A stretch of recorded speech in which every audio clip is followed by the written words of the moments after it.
Take it away, Chris. Sure. Thank you all for coming, being here online. It's fun to present this now, several years after the start of this project. Actually started with CLIMAS funding. I was part of the first cohort of the CLIMAS Climate and Society Fellows. And it was basically to pilot this study that then we were able to get more funding for because we were on the ground doing stuff. And we built it up into a big full-on study here. And the other part of this is that this is one section of my dissertation work that's extended now into my postdoctoral work that's really designed around doing a vulnerability assessment for Navajo forests for the Navajo Nation and the Navajo Forestry Department in particular. So you'll hear kind of a lot of that. We're trying to really understand what's going on with forests and climate change in this, and that's in response to Navajo Nation foresters' questions about the impact of drought and climate on their forests. So this is the part of growth. I'm also looking at historical fire activity and changes in fire behavior through time. And currently doing a regeneration and recruitment study looking at sort of forest sustainability in response to climate, fire, and land use. So in this study, we're looking at tree growth. The concern for tree growth coming now is just what Connie was talking about. It's increasing global temperatures, increasing regional temperatures, not only making things warmer, but making our droughts hotter. So this is in the context of harder droughts.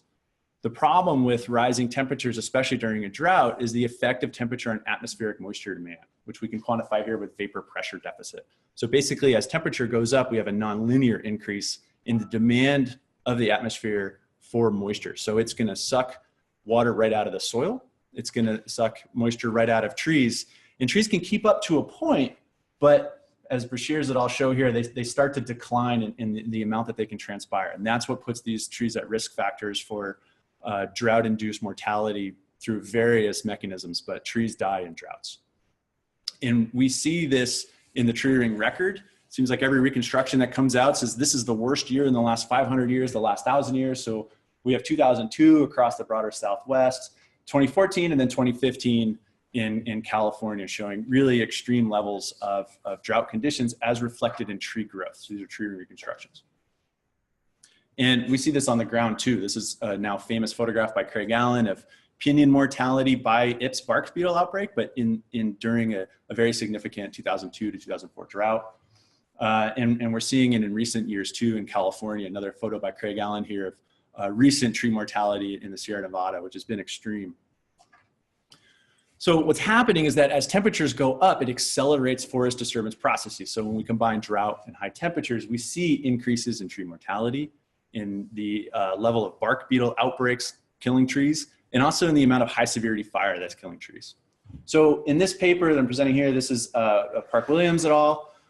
Looking at the broader Southwest region, tree chronologies, and tuning the growth pattern of those trees to climate variables, specifically winter precipitation and summer vapor pressure deficit.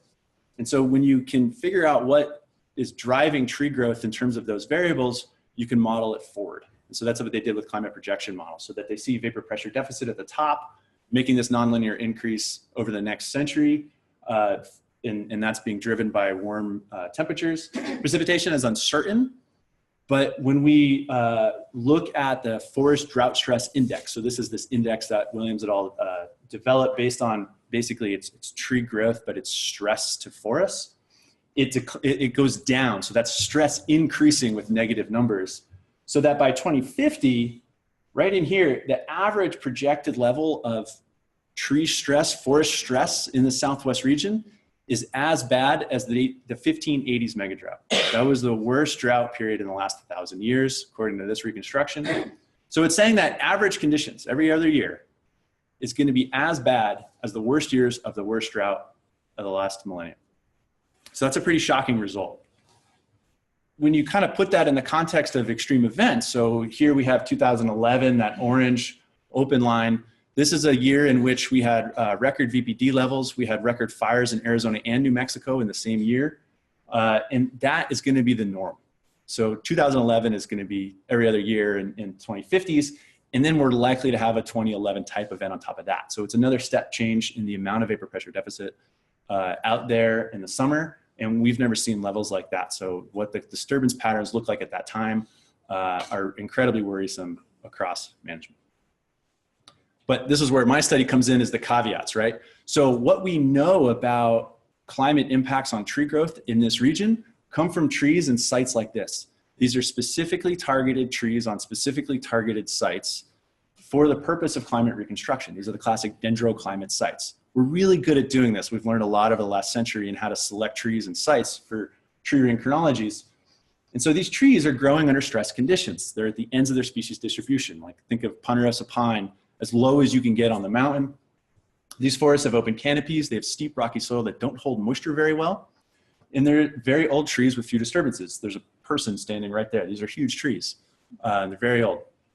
So they're reflecting climate really well, and they're specifically targeted to maximize that climate signal. So how well do these trees represent this, the broader forest area, the forest that we use, that we manage, that we live in, that are really taking up most of the landscape in terms of forest in the Southwest and Western US, and have a number of things going on. There's reasons why we don't go reconstruct climate in these sites, because they have variable topography, there's mixed species, there's competition, natural and human disturbances, and varying levels of site productivity. So they're not necessarily reflecting the overall climate pattern as well as these really targeted sites. So how do we represent this area? How do we sample this area to understand what's going on the landscape?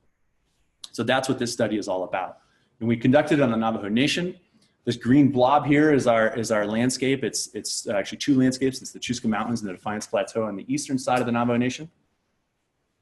We have about 600,000 acres of timberland, mostly ponderosa pine dominated to work from.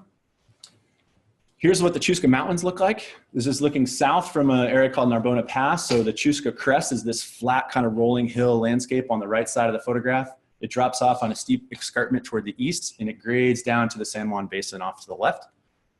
The Defiance Plateau is west of the Chusca Mountains. It's low elevation. It's about 7,000 to 7,500 feet. A lot of it looks like this. It's very open, park-like ponderosa pine forests. It's probably the most extensive old-growth ponderosa pine forest anywhere. It's about 200,000 acres or so of forest conditions that look largely like this. From a tree ring ecology perspective, it's really hard to walk around this landscape because you want to core almost every tree. It's really an amazing place. So we're lucky in terms of trying to represent this whole forest landscape because the Navajo in the 1970s started implementing a continuous forest inventory. This is a pretty standard sort of industrial forestry approach to inventorying their resource and looking at growth patterns. And they got an early go at this. This is the 1970s. They started putting in these plots. There's 272 plots now. They get remeasured about every 10 years. So it's a really amazing landscape. It's representing this forest quite well. 600,000 acres is huge. It takes about 2 hours to drive from the southern part to the northern part on highways. But we can't core every plot. So we want to get tree ring growth and tree growth going back as far as possible, even though they have to the 1970s, they're not capturing different drought periods or a long-term kind of perspective the way we can get. So to represent this, because we can't core every plot, we mapped it out in terms of its climate topography space. So on the bottom axis, you have topographic relative moisture index. That's a topographic amalgamation of slope angle, curvature, and things like that. So slope position index, it brings it all together in a single index so that a lower number means it's zero because a dry site, a higher number is a wetter site. It doesn't incorporate elevation. So when we plot it against elevation, as we go up, it's cooler and it's wetter, we see this spectrum of availability on the landscape where the plots lie. So we divided that space up into quantiles and randomly selected plots within those quantiles, looking at our three target species, pinyon, ponderosa pine, and Douglas fir. I've also mapped out here the dendroclimate sites that you'll see in a minute. So those are the targeted sites on this landscape and where they kind of fall in. So this is how we selected our plots. It was kind of this random grab. And I was really happy to see when I mapped it out on the landscape that it had this really great geographic distribution as well. We really captured a lot of the variability across the Defiance Plateau on the west here and the Chusca Mountains toward the east. Across these elevations, you can see where the dendroclimate sites lie. So we went to 36 plots, but because we were looking at these target species, if another species was available at that plot, we would core it as well. And it had to have 5 or more trees. So ponderosa pine exists in about all but 4 of these plots, and 2 plots at all 3 species. So in the end, we built 57 tree ring chronologies. We have just under 470 trees. trees, excuse me, and 129,000 rings, which is a big number and it's cool to share, but it doesn't mean a whole lot. We have 11 dendroclimate sites, 14 chronologies because they're species by site chronologies. 4 of these are original to either me or this study. And then we updated 3 chronologies in the meantime too. And there's more work actually in that realm that we're doing as we go. Now, the work we conducted was in collaboration with Dan and other people from the university, but we also had a lot of help from the Navajo Forestry Department, particularly these 2 gentlemen, Tim Jim on the left and Herman Yazi on the right, have spent about 4 seasons in the field with me on that landscape, and they've taught me a lot, and they've worked really hard.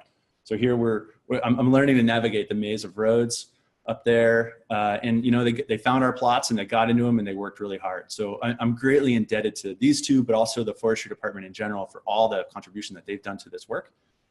So that gives me a lot to live up to in terms of delivering good science.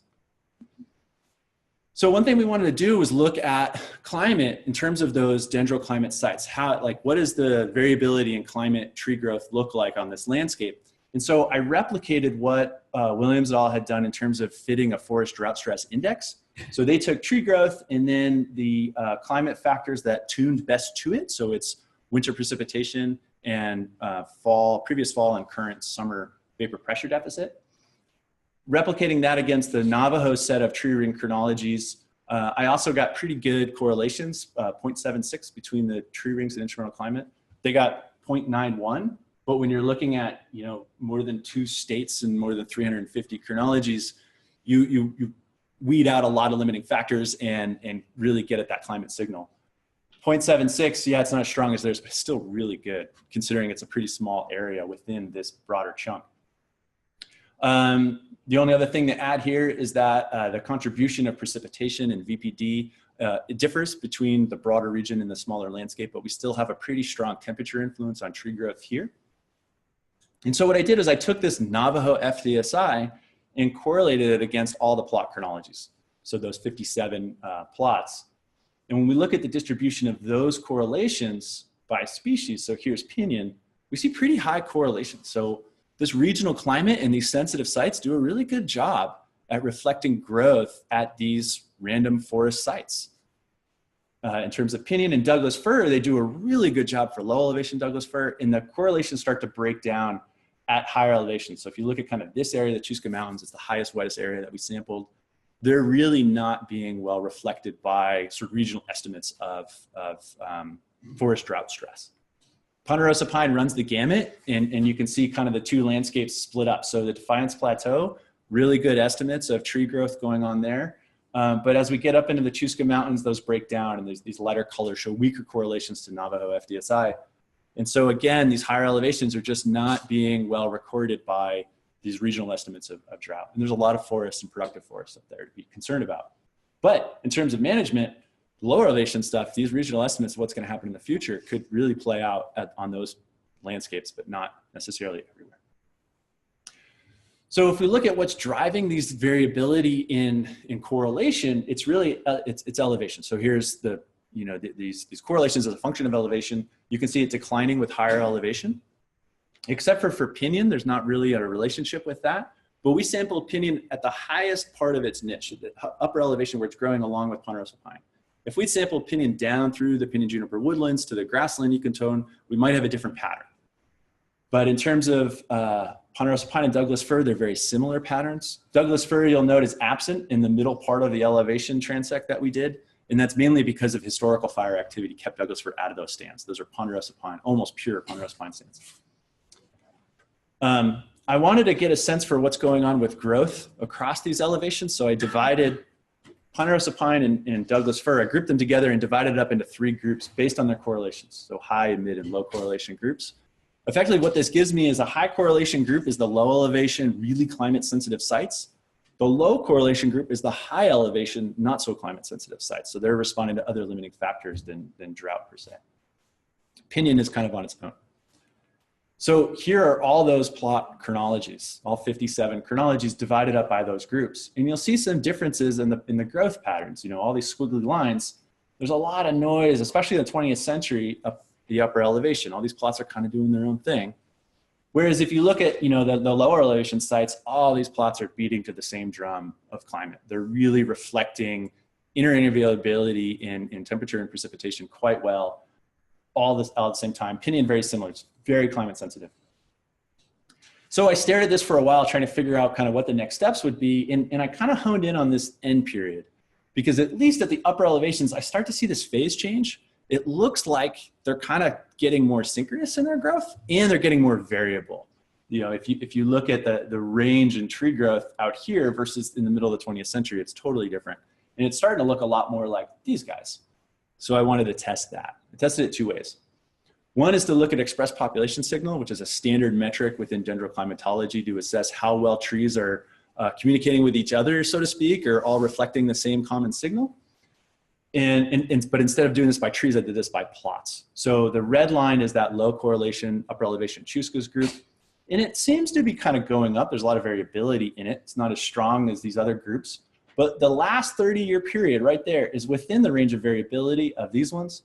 And if you put a regression through it, there is an increase. It's not a really strong regression, but there's a trend going up. So we do have some sense for increased synchrony and growth, especially in the last 30 years. If we had 30 more years, I might be a lot more confident in what this is showing. In terms of variability, this is running standard deviation. You see a lot of change over time with all of these groups, but the low core group, this is the high elevation Chusca Mountains group, is ramping up at a really accelerated rate. In terms of its growth variability, it's starting to crank, and it's a total phase change, so that the last 20, 30, maybe even 40 years is within the range of variability of these lower elevation trees.